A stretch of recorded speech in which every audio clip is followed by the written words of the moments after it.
중국의 철학자인 노자가 제자들에게 이런 말을 했습니다. 연약한 것이 강한 것보다 낫다. 어리석은 듯 슬기로운 것이 얌체같이 똑똑한 것보다 낫다. 이렇게 얘기를 했습니다. 그런데 이 말을 들은 제자 중에 한 사람이 노자에게 이렇게 반문을 합니다. 사람들은 일반적으로 연약한 것보다 강한 것을 좋아하는데 왜 강한 것보다 연약한 것이 낫다라고 말씀하시는지 제가 이해가 되지 않습니다. 라는 질문을 했습니다. 그랬더니 노자가 다시 이렇게 대답을 해줍니다. 강하면 부러지게 되어 있다. 약하면 절대 부러지지 않는다. 여러분들이 아시는 것처럼 샘바람이 불 때 큰 나무는 뿌리째 뽑혀 넘어가지만 연약한 갈대는 절대 휘어질지언정 부러지지는 않는다라고 대답을 해줬습니다. 그랬더니 제자가 또 이렇게 말합니다. 듣고 보니 정말 그런 것 같습니다. 그런데 똑똑한 사람이 어리석은 사람보다 못하다라는 말은 잘 이해가 되지 않습니다라고 다시 제자가 노자에게 질문을 했습니다. 그랬더니 노자가 또 이렇게 대답합니다. 당연히 그렇게 생각할 수 있다. 그러나 똑똑한 사람은 남들의 미움을 받기가 쉽고 어리석은 듯 슬기로운 사람이 남들이 모두 좋아하게 되어져 있다라고 이야기를 합니다. 사실 노자의 이 이야기는 많은 사람들이 공감하면서도 실제적으로 내가 어리석거나 약하기를 원하지는 않습니다. 강하기를 원하고 그럼에도 불구하고 똑똑한 척을 하고 싶어하는 것이 사람의 마음이고, 근데 실제적으로 여러분들이 경험을 통해서 아시겠지만 잘났다는 사람치고 사랑받는 사람이 없는 것이 대부분 그 현실의 사실의 모습입니다. 왜 그런가 하면 스스로 강하다, 스스로 똑똑하다라고 생각하는 사람들의 문제는 유연하지 못하는 데 있습니다. 남의 것을 잘 받아들이지 못하고요, 포용하고 수용하지도 못하기 때문에 그렇습니다. 사람이 나이를 먹게 되면 몸이 굳어지게 되어져 있습니다.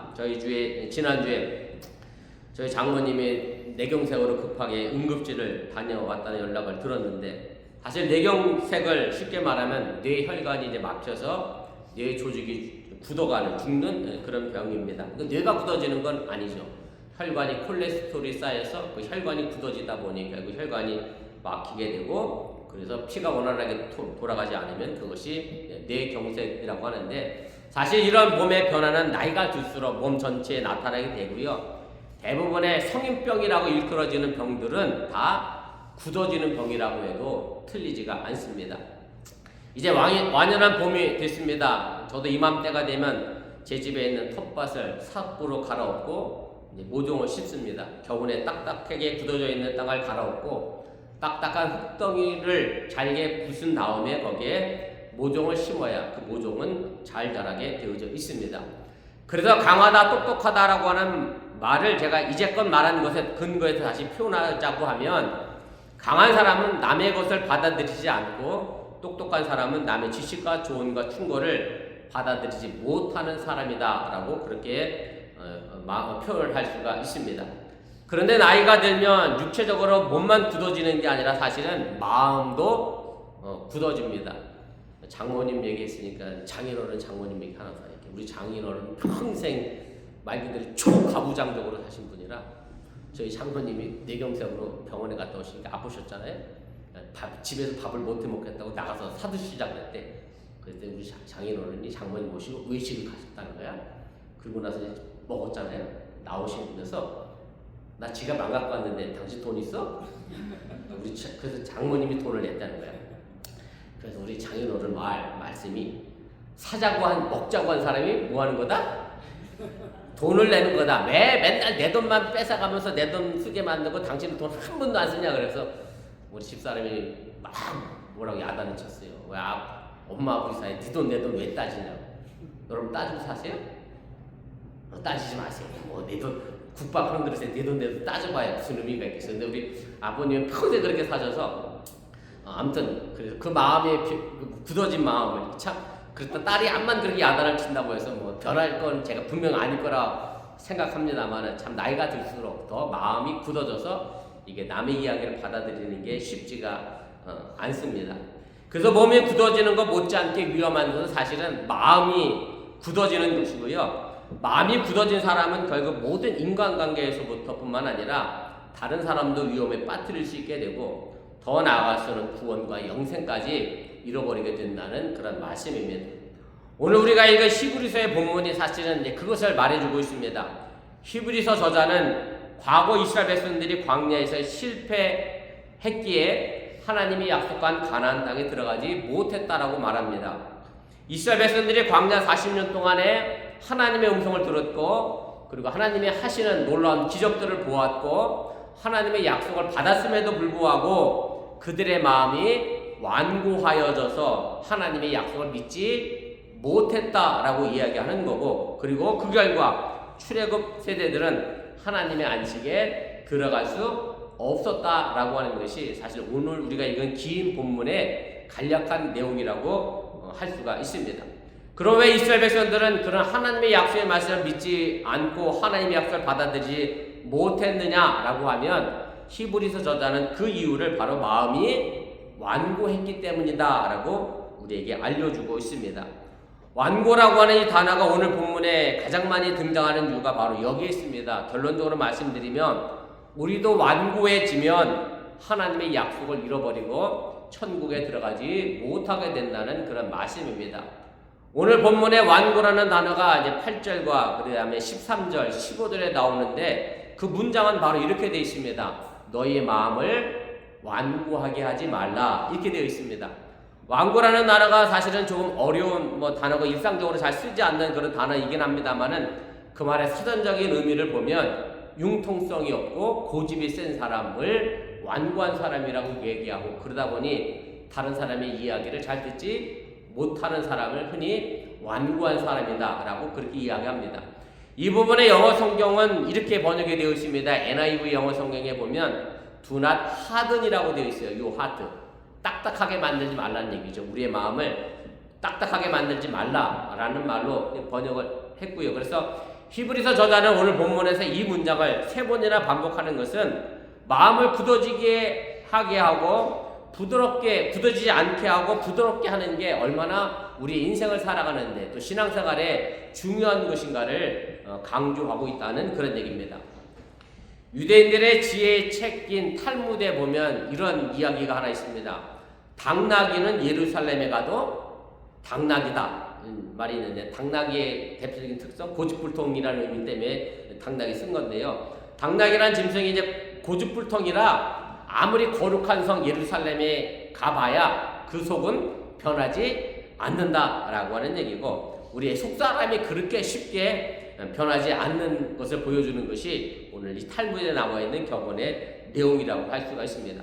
사실 그런데 이 말은 당나귀에게만 해당되는 건 결코 아닙니다. 사실 우리 모두가 다 교회를 다니고 있고 예수를 믿는다고 해서 우리의 이 고집불통의 마음이 쉽게 변화될 수 없다는 뜻도 이 속담 속에는 사실은 담겨져 있음을 여러분들이 깨달으시기를 바랍니다. 그래서 성경에서도 완고라는 비슷한 단어가 많이 등장합니다. 다른 말로 하면 완악하다라는 말로도 성경은 표현하고 있는데 시편 95편 8절 말씀에 보면 너희의 마음을 완악하게 하지 말라라고 이야기하고 있는데 이 완악의 사전적 의미를 찾아보면 억세고 고집스럽고 모질다. 완고랑 거의 비슷한 그런 내용으로 사전은 정의를 하고 있고요. 근데 영어 성경 NIV 보면 똑같은 말로 번역을 합니다. Do not harden your heart라고 완악이나 완고나 똑같은 말로 번역한 것을 우리가 알게 됩니다. 그래서 이 부분의 문제가 단어를 종합해서 말씀을 드리면 마음이 굳어지는 것은 고집이 세어져서 악해지는 것을 의미한다고 해도 틀리지가 않는다라고 하는 얘기입니다. 오늘 본문 7절 8절 말씀에 보면 이렇게 되어 있습니다.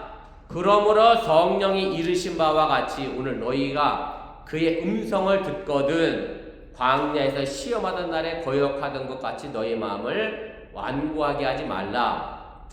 히브리서 기자의 말씀은 사실은 시편에 나와 있는 내용을 그대로 인용한 겁니다. 시편 95편 7절 8절 말씀의 내용인데 오늘 히브리서 저자가 인용한 것과 뭐가 다른지 비교해서 한번 들어보시면 좋을 것 같습니다. 그는 우리의 하나님이시요 우리는 그가 기르시는 백성이며 그의 손이 돌보시는 양이기 때문이라. 너희가 오늘 그의 음성을 듣거든 너희는 무리바에서와 같이 또 광야의 마사에서 지냈던 날과 같이 너희 마음을 완악하게 하지 말지어다. 이렇게 시편은 되어 있습니다.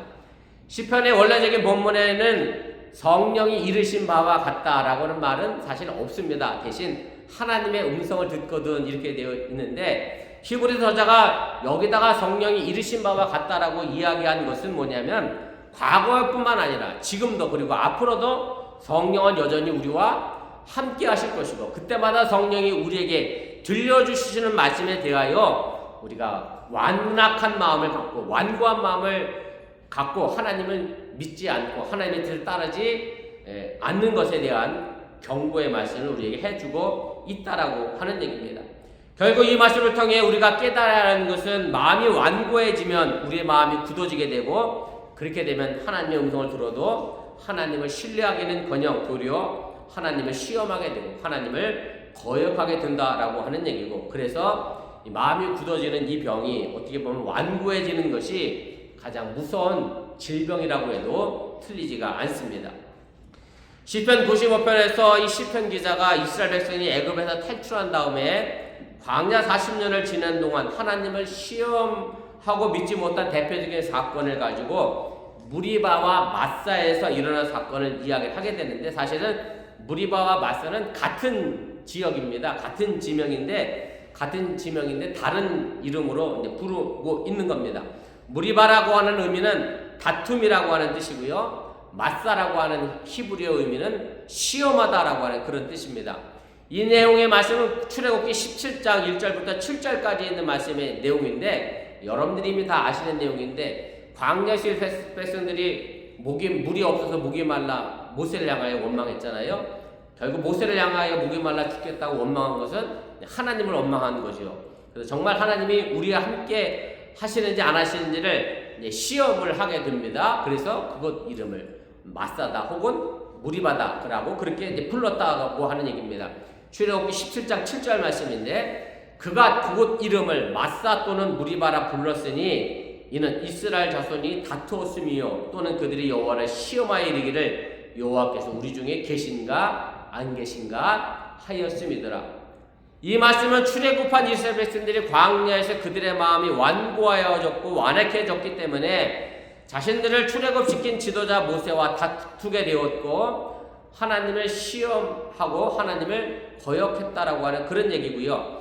만약에 이스라엘 백성들의 마음이 굳어지지 않았다라고 하면 광야에서 40년간 헤매지 않고 좀 더 일찍 약속된 축복의 땅 가나안에 들어갔을 수도 있을지 모르겠다라고 하는 얘기입니다.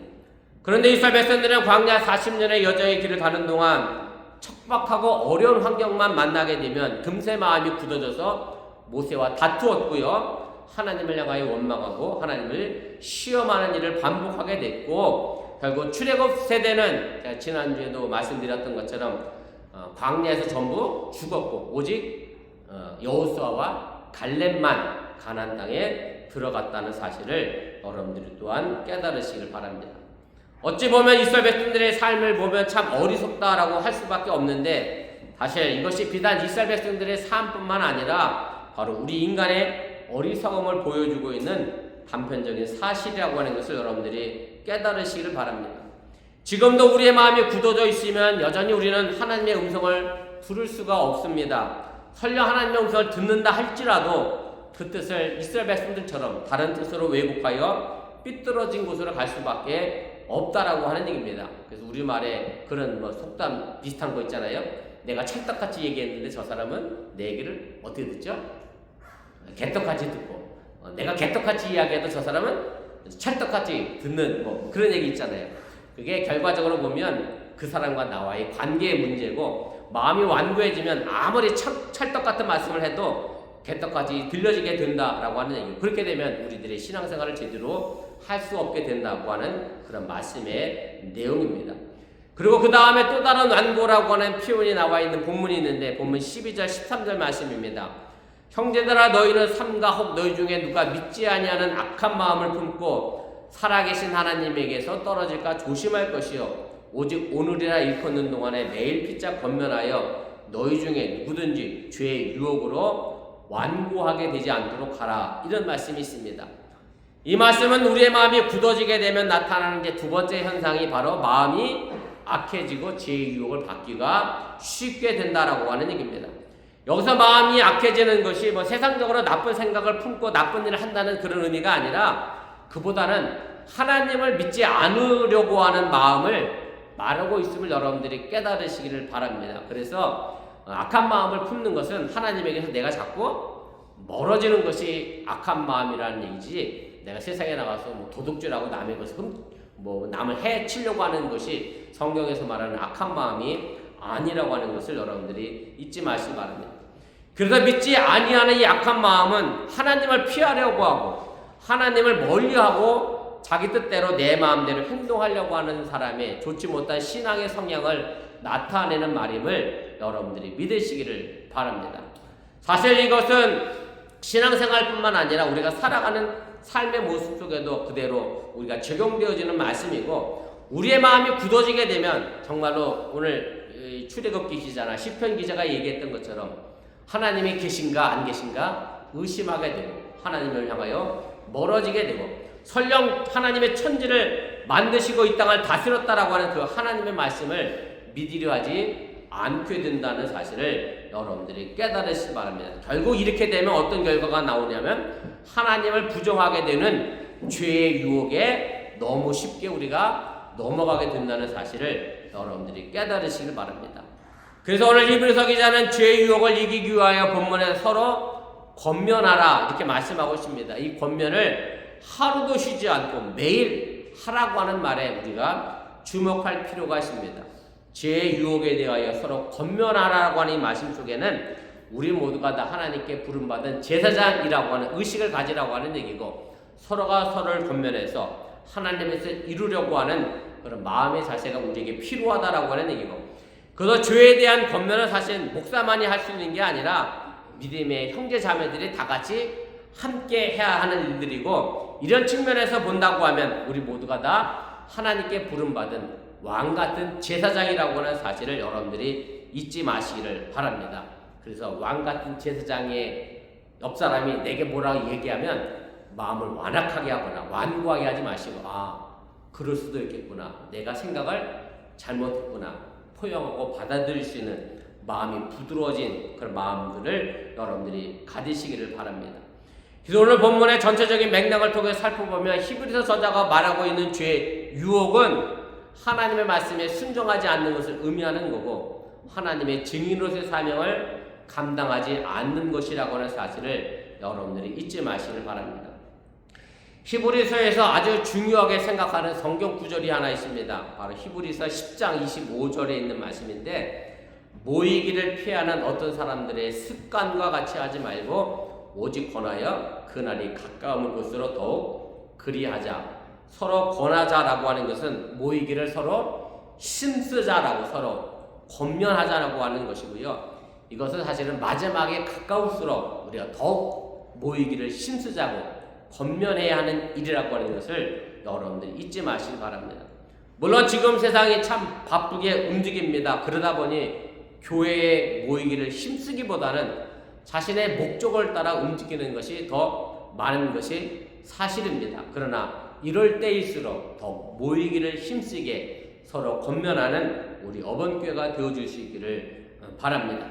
그리고 마지막에 나오는 완고가 이런 본문이 있습니다. 본문 15절인데, 성경에 일렀을 때 오늘 너희가 그의 음성을 듣거든 경노하시게 하던 것 같이 너희 마음을 완고하게 하지 말라. 성경을 보면 이스라엘과 하나님과의 관계를 자주 사용하는 단어가 바로 목자와 양이라는 단어의 관계입니다. 그래서 다윗도 시편 23편에 보면 여호와는 나의 목자시니 라고 고백하면서 자신을 하나님의 기르시는 양이라고 표현을 했고요. 성경에서 말하는 목자와 양의 관계는 제가 설명하지 않아도 잘 아시는 것처럼 순종의 관계입니다. 목자가 이끌어갈 때 양은 따라가는 것이고, 그래서 푸른 초장과 쉴만한 물가를 위하여 목자가 늘 이끌어가는, 물론 때로는 그곳을 가자고 하니 삶의 음침한 골짜기를 건너가야 그곳을 갈 수 있기 때문에 목자가 어쩔 수 없이 사망의 음침을 골짜기를 우리를 끌고 간다 할지라도 그냥 버려두는 게 아니라 우리를 지키기 위하여 그 막대기와 지팡이로 우리를 보호해서 푸른 초장으로 쉴만한 물가로 인도해 가고 있기 때문에 우리가 끊임없이 그 하나님의 말씀에 순종하고 나아가야 한다는 사실을 여러분들이 잊지 마시길 바랍니다. 오늘 히브리서 기자가 말하고 있는 이 배경은 사실은 출애굽의 내용입니다. 모세가 이스라엘 백성들을 이끌어갔던 과정이지요. 홍해를 가르고 또 불기둥으로 구름기둥으로 인도하시고 만나와 맷줄을 먹이셨고, 사실은 이 모든 놀라운 기적의 체험을 한 이스라엘 백성임에도 불구하고 그들이 계속해서 하나님을 믿지 않았고 하나님 음성이 들려졌음에도 불구하고 하나님께 대한 순종을 하지 않아 결국 하나님의 진노를 받게 됐다라고 하는 것이 오늘 본문의 말씀의 내용입니다. 이사야서 1장 2절 3절 말씀에 보면 이런 말씀이 있습니다. 여호와께서 말씀하시기를 내가 자식을 양육하였거늘 그들이 나를 거역하였도다. 소는 그 임자를 알고 나귀는 그 주인의 구유를 알건만은 이스라엘을 알지 못하고 나의 백성은 깨닫지 못하는도다 하셨도다. 아마도 세상에서 가장 아프고 슬픈 일 가운데 하나가 이런 거 아닌가 모르겠습니다. 정말로 내 모든 것을 다해 정성을 들여 자녀를 양육하고 돌봐줬는데 결국 그 자녀가 부모님을, 그런 일이 있으면 안 되겠지만 버리거나 혹은 그 부모님의 마음에 상처를 남기는 일이 있으면 사실은 그게 가장 큰 아픔일 겁니다. 그래서 오죽한 우리말에 검은 머리 심정은 뭐 하는 게 아니에요? 키우는 게 아니라는 말이 생겨날 정도로 우리가 그런 안타까운 현실을 지금 살아가고 있습니다. 그래서 우리도 지금도 내가 양으로서 하나님의 음성이 들려질 때 나는 그 하나님의 음성에 얼마나 순종하고 있는가, 내 마음은 굳어져서 하나님의 음성을 외면하고 내가 가고 싶은 길로 다른 길로 가고 있지는 않는가, 우리의 삶 구석구석을 살펴보시면서 하나님의 인도하심과 도우심을 따라 살아갈 수 있기를 주님의 이름으로 간절히 축원을 드립니다. 제가 오늘 말씀은 요약으로 오늘 좀 정리를 해보려고 합니다. 사실은 말씀드리자면 원고에 없는 내용 하는 거고요. 원고 뒷부분을 제가 싹 날리고 갑자기 이 말씀 생각나서 여러분들에게 꼭 필요한 말씀일 것 같아서 제가 드립니다. 이런 얘기가 있어요. 무슨 얘기냐면 하나님께서 여러분들에게 재물을 주셨잖아요. 그런데 10개를 주시고 10개 다 쓰면 좋은데 하나님 왜 10개 중에 하나를 달라고 하셨잖아요. 11조를 하라고 했잖아요. 또 시간도 마찬가지인 것 같아요. 일주일 내내 시간을 다 써도 모자라는 판에 꼭 주일은 와서 교회를 주일 성수하라, 주일을 지키라고 얘기하잖아요. 야, 하나님 주실 거면 이왕 다 주시지 뭘 그거 하나를 그걸 참 달라고 그러시냐, 우리가 이렇게 생각할 수 있는데 이제 그러면서 이런 이야기가 있어요. 무슨 얘기냐면 우리 교회도 곧 그렇게 될 거라 저 확신하고 있습니다. 무슨 얘기냐면 어느 교회가 이제 부흥이 되고요. 요즘은 차 없이는 교회를 안 오잖아요. 주차장이 점점 모자라지는 거예요. 차는 많아지는데 차를 댈 데는 없고, 그래서 이 교회가 주차장 문제 때문에 열심히 이제 기도하고 주차장 확보를 위하여 많이 노력을 하고 이제 기도를 했다는 거예요. 그런데 그 외 바로 옆에 빈 땅이 맹지가 하나 있는데 그 땅을 주차장으로 쓰면 참 좋겠는데 그 땅 주인이 거기를 이게 안 내놓는 거야. 근데 좀 내놓거나 혹은 팔거나 그러면 좋을 것 같은데 안 내놓는다는 거예요. 그래서 교인들도 그렇고 목사님도 그렇고 그분에게 우리 주차장이 필요하니 좀 해달라 어느 설득하고 기도를 했는데 하나님이 기도에 응답을 하셨는지 그 땅 주인이 파는 것도 아니고 공짜로 주일마다 주차장을 쓰세요 이랬다는 거예요. 그런데 너무 감사하죠. 주차장을 써야 되는데. 근데 이분이 조건을 하나 걸었어요. 1년 내내 주차장을 써도 되는데 주일이 몇 번 있죠? 52번 있잖아요. 그런데 딱 한 주만 거기다 차를 대지 마세요 그랬다는 거야. 그래서 처음에 사람들은 51주만 써도 너무 감사하니까 막 대구 구주인한테 고맙다 그랬는데 시간이 지나고 나니까 이제 뭐가 됐어요? 한 번 못 쓰게 하는 그게 불평인 거죠. 야, 이왕 준 거면 다 주지. 그거 1년에 그 한 주 못 쓰게 하냐. 주인 참 나쁘다. 이랬다는 거예요. 그래서 주인한테 가서 그게 따졌다는 거야. 왜 다 쓰게 하지? 왜 이거 한 주 나 못 쓰게 하냐? 그랬더니 주인이 그랬다는 얘기예요. 물론 하나님의 말씀 갖고 꼭 맞는 얘기는 아니지만 주인이 그랬다는 거예요. 이 땅 주인이 나인 줄 알게 하려고 내가 이 한 주만은 내 것으로 남겨놨다라고 하는 그런 얘기를 했다는 이야기가 있습니다. 물론 하나님이 뭐 그렇게 속좁게 우리에게 그렇게 이야기하시는 건 아닌데 그러다 보니 우리 너무나 쉽게 하나님이 내게 베푸신 은혜를 잃어버리죠. 내 것이 아님에도 불구하고 내 것인 것처럼 살아가는 우리 인생을 우리가 보게 되는데 오늘 히브리서 저자가 이해한 것처럼 마음을 완고하게 하지 마시고 하나님 음성을 듣고 순종하여 믿음의 마음을 가지고 젖과 꿀이 있는 가나안 땅 저 천국을 향하여 지금도 살아가는 그래서 우리 마음을 에덴 동산으로 바꾸어가는 저와 여러분들이 되어주시기를 주님의 이름으로 간절히 축원을 드립니다. 기도하겠습니다.